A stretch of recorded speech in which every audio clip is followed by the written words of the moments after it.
Right, so I'm joined by Miranda and Tom, the founders of PlantEra. How are you both doing? Very Great, well, thank thank you. you. Good, good. Perhaps we could just kick things off by you saying a little bit about yourselves and the story behind creating PlantEra. Yeah, sure. So Miranda and I actually we were innovation consultants prior to starting Plant Pack. We worked for an innovation consultancy in London. Actually, we were when I joined, we were buddied up as we're in the same team, and they thought we'll connect with someone that you probably get on well with and can chat to, and we found a common passion in sustainability. And then when lockdown started, Miranda saw the BBC News about the millions of plants that were going to be thrown into waste when garden centres closed, and actually it was kind of it was like a water cooler conversation about surely there's a solution to this. Can we start something? And the idea of Plant Pack, as it was prior to PlantEra, was born. And it was initially it was a fairly fairly simple idea, but all these plants are going to waste. We bought them, we used a delivery partner, and we sold them to the people that were stuck at home and having a tough time during lockdown. And in doing so, we raised money for the NHS Together charity. We ended up shipping about 35,000 plants in the end. We had days of Arctic lorries driving down kind of the M4 with full of plants. So it really went from just a small idea to something which is quite sizable fairly quickly, and that gave us the kind of the insight that there's maybe something a bit more longer term outside of lockdown down in this. Awesome. So I guess we changed the focus to what the long term is. So what is PlantEra, and what is the kind of problem you're addressing, what you're solving, and how's it going? So PlantEra is all about bringing nature into our lives in the city. We've spoken to kind of hundreds of people who've all said that busy urban life has left them feeling disconnected from nature at a time where we've really fallen out of balance with the planet, and people more and more want to find ways to kind of reconnect and find that balance. So we are on a mission to make growing simple and rewarding for urban gardeners and really lower the barriers to entry. I think often gardening seen as something which is confusing, maybe requires a lot of money, a lot of space, a lot of time. But we think growing can be really simple, whether you have a windowsill or a large garden or a balcony. We've got something for everyone, and we provide everything you need to get growing, all the way from a smart recommendation tool called the Plant Picker, which helps you choose plants that are right for your space, through to plant delivery, through to kind of care plans and a growing hub. And all of that is delivered in a sustainable way as possible, all the way from sourcing our plants from British growers to delivering via pedal bike or electric van, through to low impact recycled and recyclable packaging. And really we're trying to create a movement of people who are connecting over their love of nature and the positive impact growing in cities can have. Awesome. And so you've already touched upon the kind of rebrand and switch around you have from Plant Pack to PlantEra. Perhaps you can just say a little bit more about that and how you, I suppose, would describe your business model as it stands now. Sure. So yes, as we originally Plant Pack, and the name suited the problem. So we were selling packs of plants that had been rescued from nurseries and selling to people's houses, and obviously the problem that existed then when garden centres were closed has changed now. And as Miranda says, we're focused on connecting urban people to nature better. So Plant Pack, we felt as a name was a bit limited, and we wanted something which was going to kind of inspire people to think about nature differently and to overcome some of the problems. Maybe people have accepted that living in cities you don't connect to nature. Although I can see, Will, you've got plenty of plants in the background of your space, so you're making a good effort. So we came up with the name PlantEra. We're hoping it kind of inspires the idea of thinking about nature in cities differently. So things have changed massively for us, and obviously we're on a program with you right now, thinking about what are those specific problems and how do we build a new business which serves those. So yeah, you mentioned the plants. I was so happy PlantEra is that we get to BGV, just if nothing else, so I can kind of rack your brains a bit on plant tips and have you in that network. But I could say I've certainly seen the impact of urban gardening during lockdown. Perhaps you could just talk a little bit more about what it means to the people you're working with, what potential it has to improve physical and mental health, etc.? Yeah, of course. This is something we're working on at the moment, so it's a very timely question. But I think a lot of people recognise that spending time outdoors and caring for plants has a positive impact on well-being. And beyond us intuitively knowing that plants make us feel calmer, and actually we love watching things grow and we love seeing them kind of take shape and nurturing something around us. There's a lot of academic research that very clearly demonstrates the links between regular gardening and improvements on mood, management of anxiety, and management of stress. And as we know, rates of anxiety, depression, and other kind of mental health challenges are very high in cities and have only been rising in 2020. So we see gardening as a great way for people to have a bit of fun, try something rewarding, and connect to something that's quite real around them, and feel part of the world around them and feel rooted, really. And secondary to that, we're also exploring the role urban gardening can have on general environmental awareness and how people behave and the products they choose to buy.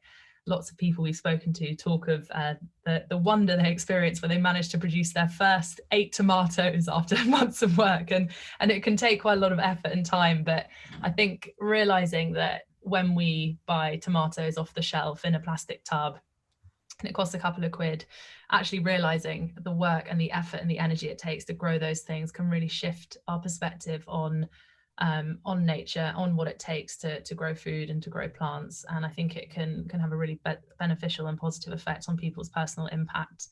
So the 2 areas of impact we're exploring are kind of, one, the well-being, and we really believe that we can create a measurable difference in people's sense of well-being through growing plants, and 2, environmental awareness.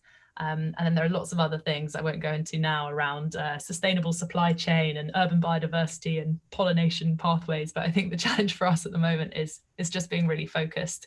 So those are the first 2 things we're looking at. Amazing, that's really exciting. So we've spoken a little bit about, say, the 35,000 plants you rescued right at the start of the story, your recent kind of website launch and rebrand. Is there anything, any other milestones you'd like to chat about? So there's there's a few milestones we can talk about. So I mean, back in the early days when we launched, we were working with a few different British growers, and one grower we basically managed to salvage his plants and cover the costs of those for him, which was a huge business benefit during the time when obviously the market was very fragile. So that was a very good one. We also had we hit some certain kind of revenue milestones. So we were VAT registered within kind of 6 or 7 weeks, and yeah, I think that gave us kind of like the idea that there was probably a career in this potentially as well, the scale of it. The other things, we got quite a lot of press coverage, so a great story during a tough time. So we got some coverage in the Telegraph and BBC, and most recently in the Financial Times magazine. And actually a week or so ago we did our soft launch, which is a big milestone, which is really around testing kind of our range, our proposition, our operations, and it's all very kind of low key right now. We're not trying to get our name too much out there, but we want to test some of the kind of the assumptions we have and how the business is going to function. So when it comes to next kind of sort of springtime, we're good to go. Awesome, really exciting stuff. And so I guess that kind of segues into what you're, what's keeping you busy now. What are your main priorities? Yeah, I mean, other than kind of like testing operations, the other big priorities are we want to ensure we have a range of plants which is suited to people in urban spaces, and especially those who are trying it for the first time. Like we want their experience to be very rewarding. So we're looking for those ones that work in the right spaces, ones that give a lot back for sort of minimal care. So working out our range next year is a key one. And the other thing is we're working on some technology around a plant picker, which looks at all the factors that can influence whether growing is successful. So it could be to do with kind of how much light your space gets, the humidity. It could be to do with whether you're prone to pests. It could be whether you've even got cats and kids, right? Like it's not a successful growing journey if suddenly your cat starts eating your plants and gets ill. So there's all those sorts of things which we want to take into account and make the right recommendations, so our customers have that positive first experience and get the green thumb and can kind of grow with gardening and grow with us. Awesome. So looking a bit more to the long term now, like if things go well for you in the next 6 months, year, 2 years, like what's the big vision and mission ahead for PlantEra? Well, our kind of overarching vision is all about helping kind of people and nature to thrive together. I think the recurring insight we get from conversations and with our customers and research is that it really feels as though we've fallen out of balance with the planet, and we think encouraging people to garden in cities is a great way to try and readdress that balance. Long term, beyond the initial plans we have for the next couple of years, which are all around encouraging more people to grow, building our community, and selling plants in as sustainable a way as possible. I think we see lots of quite exciting opportunities around things like creating a forum where people can connect and share their passion for gardening. I think we'd love to become really sophisticated with our impact measurement and share the data we collect with customers. So for example, if somebody builds a small veg bed, and they grow herbs all year, we'd love to be able to quantify the impact of that in terms of how many air miles might have been saved versus those herbs being imported and then buying off the shelf of a grocer and that type of thing. So I think there are some great opportunities there, and there are some interesting partnerships we think we can do as well with other startups that are really passionate about the environment and improving quality of life in cities. So lots to be thinking about, and some exciting times ahead, hopefully. Cool. I'll leave you with two questions. Firstly, how can people get involved in making PlantEra a success and taking everything to the next level? Secondly, obviously nights are drawing in, people aren't so much thinking about gardening now. What are your what's one kind of big winter gardening tip you could leave us with?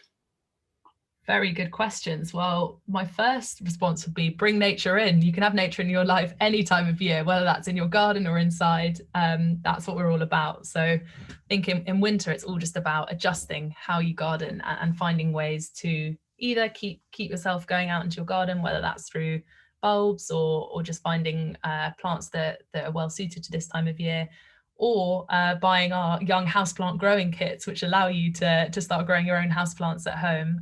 You buy them as young houseplants and then kind of nurture them into bigger plants. In terms of supporting us, we would absolutely love it if people follow us on Instagram and check out our website. The more people who sign up for our newsletter, the more we can keep them up to date on our news and what we're working on. And we have a very open kind of collaborative approach. We often ask people for feedback or for their suggestions, or recruit people even through our Instagram to do user testing and insight calls. So we definitely love hearing what people think, and that's probably the biggest way people can help us at the moment, because it's all about us learning and setting ourselves up to deliver something people really want and get value from. Right, cool. Yeah, really excited for the road ahead for you both. Miranda and Tom, it's been a pleasure chatting to you. And yeah, Thank you, Will. Look forward to seeing where you go next. Cheers. Amazing. Thanks a lot. Thank you very much.